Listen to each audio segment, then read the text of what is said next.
Assalamualaikum warahmatullahi wabarakatuh. Perkenalkan, nama aku Mitsarianto Wijaya dari Universitas Budi Luhur, Fakultas Ilmu Sosial dan Ilmu Politik, Prodi Hubungan Internasional. Aku akan menjelaskan tentang isu-isu utama dalam kebijakan luar negeri Indonesia periode pertama Presiden Joko Widodo tahun 2014 sampai 2019. Terpilih Joko Widodo sebagai presiden pada pemilihan umum presiden 2014 melambungkan berbagai harapan akan perubahan kebijakan di banyak bidang termasuk politik luar negeri.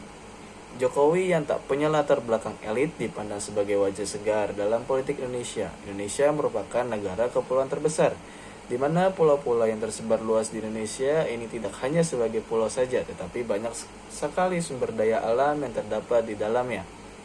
Maka dari itu, Presiden Jokowi berusaha untuk mengorientasikan kepulauan Indonesia ini sebagai kebijakan politik luar negerinya. Pemerintahan baru Indonesia di bawah Presiden Joko Widodo telah terpilih dalam pemilu 2014.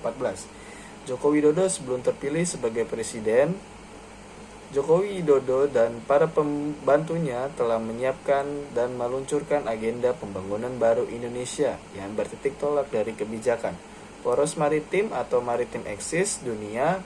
Kebijakan ini mengungkapkan penekanan Indonesia pada pembangunan sektor kelautan di berbagai aspek dalam masa pemerintahannya dalam rentan waktu tahun 2015 sampai 2019.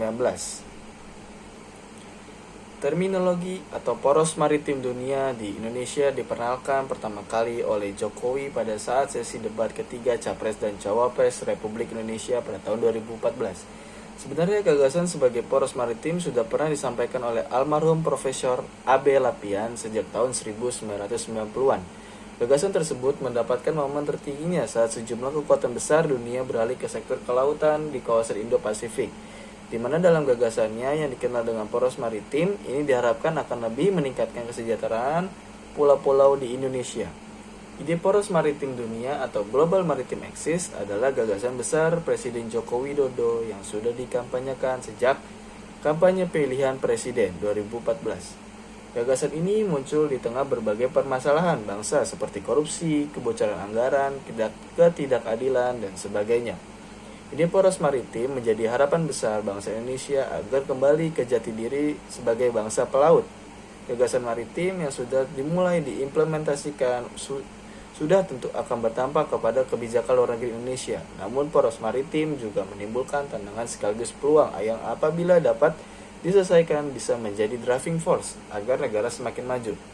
Setelah resmi dilantik pada 20 Oktober 2014 dalam pidato perdananya sebagai presiden, Jokowi kembali menegaskan visi maritimnya untuk mewujudkan Jales Veva Jaya Mahe, yakni untuk mengembalikan kejayaan Indonesia di masa lalu sebagai negara maritim.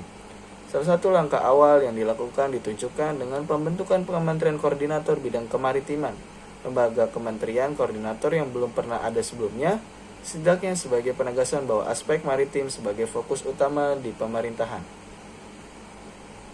Adapun pada level internasional, gagasan PMD pertama kali diperkenalkan oleh Jokowi saat menyampaikan pidato di Forum Konferensi Tingkat Tinggi Asia Timur yang ke-9 pada 13 November 2014 di Naypyidaw, Myanmar. Jokowi menegaskan bahwa PMD ditopang oleh 5 pilar utama. Kelima pilar tersebut adalah 1. Pembangunan budaya maritim. 2. Komitmen menjaga dan mengelola sumber daya laut dengan fokus membangun kedaulatan pangan laut melalui pengembangan industri perikanan dengan menempatkan nelayan sebagai pilar utama. Yang ketiga, komitmen mendorong pengembangan infrastruktur dan konektivitas maritim dengan membangun tol laut, membangun pelabuhan laut dalam, logistik, dan industri perkapalan serta pariwisata maritim. Yang keempat, diplomasi maritim yang mengajak semua mitra Indonesia untuk bekerja sama pada bidang kelautan. Dan yang kelima, sebagai negara yang menjadi titik tumpu dua samudera, Indonesia berkewajiban membangun kekuatan pertahanan maritim melalui agenda poros maritim dunia. Pemerintah Jokowi Widodo mempunyai target untuk meningkatkan kelas Indonesia dari negara tingkat menengah bawah menjadi negara tingkat menengah ke atas.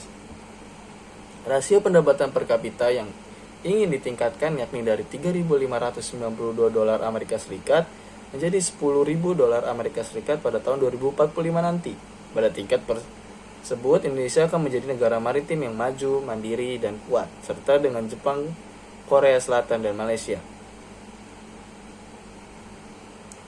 Melalui penyampaian konsep PMD di fora internasional, menurut Kementerian Luar Negeri dalam laporan kinerjanya, Indonesia telah menegaskan posisinya yang siap membuka kerjasama di bidang maritim dengan berbagai negara untuk mendukung kemajuan perekonomian Indonesia.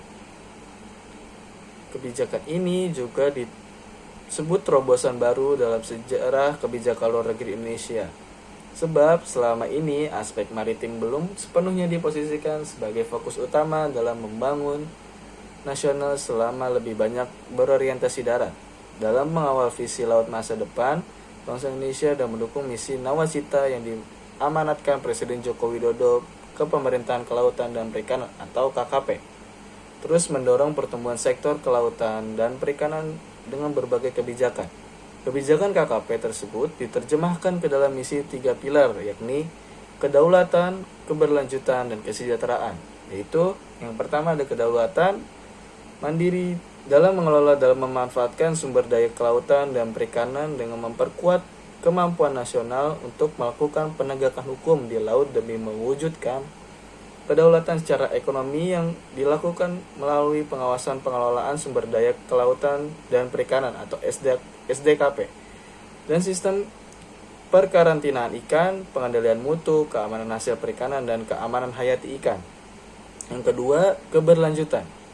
Mengadopsi konsep blue economy dalam mengelola dan melindungi sumber daya kelautan dan perikanan secara bertanggung jawab dengan prinsip ramah lingkungan sebagai upaya peningkatan produktivitas yang dilakukan melalui pengelolaan ruang laut, pengelolaan keanekaragaman hayati laut, keberlanjutan sumber daya dan usaha perikanan tangkap dan budidaya, dan penguatan daya saing produk hasil kelautan dan perikanan. Dan yang ketiga itu ada kesejahteraan.